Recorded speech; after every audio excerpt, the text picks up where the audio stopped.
আপনি কি জানেন মানুষ কিভাবে নিরাপদে মাতৃগর্ভ থেকে পৃথিবীতে আসে? যে তথ্য বিজ্ঞান সম্প্রতি জানতে পেরেছে, কোরআন তা 1400 বছর আগেই নির্ভুলভাবে জানিয়ে দিয়েছে। আল্লাহ তাআলা সূরা আবাসা আয়াত 19-20 ইরশাদ করছেন, তিনি তাকে সৃষ্টি করেছেন শুক্রবিন্দু থেকে, অতঃপর তিনি তার জন্য পথ সহজ করে দিয়েছেন। আল্লাহ তাআলা স্বীয় ক্ষমতায় মাতৃগর্ভে মানুষকে সৃষ্টি করেন, আর জন্মের সময় তিনি প্রসব পথকে সহজ করে দেন। ফলে একটি শিশু পূর্ণাঙ্গ দেহ নিয়ে নিরাপদে পৃথিবীতে আসে, আর মায়েরও কোনো গুরুতর ক্ষতি হয় না।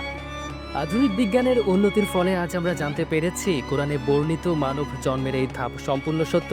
আধুনিক বিজ্ঞানও আজ বলছে প্রসবের সময় নিঃসৃত অ্যামনিওটিক ফ্লুইড, যা জরায়ুর ভেতরে অ্যামনিওটিক স্যাক থেকে নিঃসৃত হয়, এটি প্রসব প্রক্রিয়াকে সহজ করে, শিশুকে সুরক্ষিত রাখে, আর মায়ের শরীরকেও নিরাপদ রাখে। সুবহানাল্লাহ।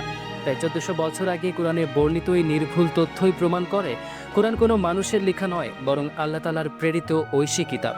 এত কিছুর পরও যারা বিশ্বাস আনে না, তাদের উদ্দেশ্যে আল্লাহ বলেন, তাদের চোখ অন্ধ নয়, তাদের অন্তর অন্ধ। কোরআন সত্য, আর বিজ্ঞান যতই উন্নত হচ্ছে, কোরআনের সেই সত্যকেই উন্মোচন করছে। কোরআনের আলোয় বিজ্ঞানের আরও বিস্ময়কর তথ্য জানতে সাবস্ক্রাইব করুন আমাদের ইউটিউব চ্যানেল এবং ফলো করুন আমাদের অফিসিয়াল ফেসবুক পেজ নূর।